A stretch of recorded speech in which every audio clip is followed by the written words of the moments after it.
گوجری زبان میں اپڈیٹ سنیے۔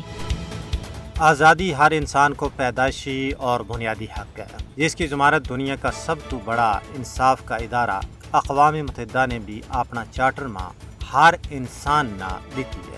اس حوالے نال گل کی جائے تو بھارت کے زیر تسلط جموں کشمیر میں گزشتہ 75 سالاں تو جڑی تحریک چل رہی ہے وہ عالمی سطح پر ایک تسلیم شدہ تحریک ہے۔ اقوام متحدہ کی پاس شدہ قراردادوں کے مطابق کشمیری عوام نہ یہ قانونی حق حاصل ہے کہ وہ بھارت کی غلامی کے خلاف عالمی جہاد بلند کریں۔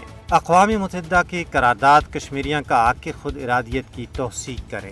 UNSC کی قراردادہ نے کشمیری عوام کی حق خود ارادیت کی جد و جہد نہ قانونی حیثیت دیتی ہے، لیکن بدقسمتی یہ ہے کہ کشمیریوں کا حق خود ارادیت کا بارہ میں سب تو بڑی رکاوٹ بھارت کو ہر درم رویہ ہے، جس نے آزادی منگن کی پاداش میں کشمیریوں پر وے مظالم کیا ہے، جن کی تفصیل جان کے انسانیت کو سر بھی شرم نال جھک جائے گا۔ بھارت پروپیگنڈا، سازشاں اور فالس فلیگ آپریشنز کے ذریعے کشمیریوں کی تحریک آزادی پر دہشت گردی کو کوڑو لیبل لان کی کوششوں میں مصروف ہے۔ اس کے علاوہ بھارت بندوق کی طاقت کی بنیاد پر کشمیریوں کی حق خود ارادیت کی کوک نہ خاموش کران کی کوششوں میں مصروف ہے۔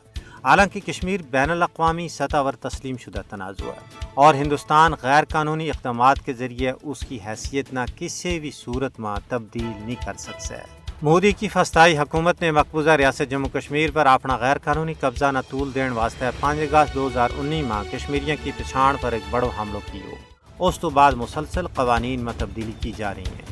ڈومیسائل کا قانون میں یک طرفہ طور پر تبدیلی کر کے لکھوں کی تعداد میں غیر ریاستی ہندوؤں ناقامتی اسناد تھمائی گئی ہیں، جیڑو کشمیر کا حوالہ نال اقوام متحدہ کی قراردادوں کی سنگین خلاف ورزی ہے۔